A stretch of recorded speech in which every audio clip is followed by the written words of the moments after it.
Nagmistula umanong Little Las Vegas ang maximum security compound ng New Bilibid Prison sa Muntinlupa noong Justice Secretary pa si ngayon Senador Laila De Lima. Idinetalya rin ng dating pulis at convicted kidnapper na si Rodolfo Magleo kung paano nakontrol umano ng convicted kidnapper na si JV Sebastian ang kalakaran ng droga sa loob ng kulungan. Narito ang report. Makover lahat. Unang sumalang sa pagdinig ng Kamara sa issue ng kalakaran ng droga sa Bilibid, ang dating pulis at convicted kidnapper na si Rodolfo Magleo. Ayon kay Magleo, bandang 2011 nang makilala niya ang senador, ang nooy Justice Secretary na si Laila De Lima. Lumawak daw ang kalakaran sa droga sa Bilibid nung si De Lima ang DOJ Secretary. Ang Bilibid nga raw ang naging sentro ng kalakalan ng droga. At nagmistulang dito Las Vegas at Wild West umano ang maximum security compound ng Bilibid noong panahon ni De Lima. Naging drug trade center of the Philippines during the time of then Secretary De Lima, Your Honor. Dahil rampant po sa Bilibid, sa maximum security compound, doon ang trading ng drug business sa buong Pilipinas. During the time of Secretary De Lima, sa directorship nila, Director Pangilinan and Director Bukayo, almost 80% of the inmates have cell phones, Your Honor, and gadgets, Your Honor. Concert ng mga celebrities, Your Honor, ng mga famous celebrities. Marami raw sa mga nakakulong na drug lord sa Bilibid ay mga dayuhan. Chinese nationals, Taiwanese nationals, Malaysian nationals, and the Hong Kong nationals na nakulong na drug lords, Your Honor. And they have their respective Pinoy drug lords, Your Honor, to do the local marketing, Your Honor. But some big-time drug lords outside ay nag-order directly from the Chinese drug lords, Your Honor. Hindi lang yun, Honor, pati sa loob ng maximum security compound mismo, Your Honor, ay maraming droga. Minsan din daw niyang nakakwentuhan at nakainuman ang ilang drug lord gaya ni Peter Ko. Tumanim sa isip ko, yung nabanggit ni Peter Ko, ang collectibles niya, Your Honor, ay almost 1 billion, Your Honor.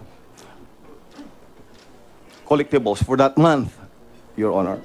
Collectible lang yun sa isang buwan lamang? Usually, Your Honor, mga big-time drug lords, pag mga ganun, 3 months duration, Your Honor, yung mga ganong collectible. Nakilala rin daw niya ang driver bodyguard ni De Lima na si Ronnie Dayan. Nang tanungin si Magleo sa nalalaman niya sa relasyon ni na De Lima at Dayan, I could read between the lines. I could sense it. Anong nabasa Na mo? may something intimate. sa utos din daw ni De Lima, kinuha ni Dayan ang mga cellphone number nilang 4 na inmate leader, kapalit naman ng cellphone number ng senadora. Ilang beses daw siyang tinext ni Dayan at hiningan umano ng pera. Sabi niya na kailangan namin ng tulong nyo na panggastos sa opisina, sa DOJ, as required by then Secretary De Lima, Your Honor. Ngayon, dahil sa kami ng aking partner, hindi namin na-meet ang 50,000 per week. Ang naibibigay namin pagpupunta siya doon, si Dayan ay 3,000, 5,000, hindi pa abot ng 10,000, Your Honor. Hindi nagtagal ay ilang buwan ay natanggal kami, Your Honor, sa aming bilang inmate leaders.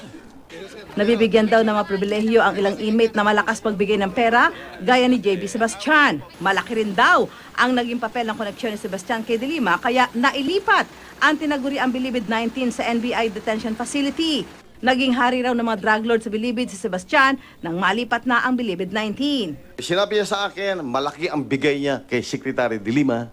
So lahat ng gusto niyang mangyari, hindi lang sa pansarili niya, kundi sa negosyo, ay kayang gawin na suluhin ang negosyo ng droga sa loob ng maximum security compound, Your Honor. Magkano yung binigay niya kay Secretary De Lima? 10 million pesos ang binigay niya pagka-transfer ng Bilibid 19, Your Honor. And after that, monthly, 1 million pesos. Palagi daw ipinagmamalaki ni Sebastian ang pagiging malakas niya kay De Lima at tila may kakaiba nga daw na nangyayari tuwing bumibisita sa kubo ni Sebastian si De Lima. Na-invite niya si Secretary De Lima sa kanyang White House, Your Honor. Saan? Sa kanyang bungalow niya. Bungalow? Opo. Na for me, it's something abnormal, no? And I could sense something, papasok si Secretary de Lima sa kubol ni Sebastian, na dalawa lang sila, Your Honor. Hapon yun, at abutin ng mga 2 to 3 hours doon sa kubol niya, Your Honor.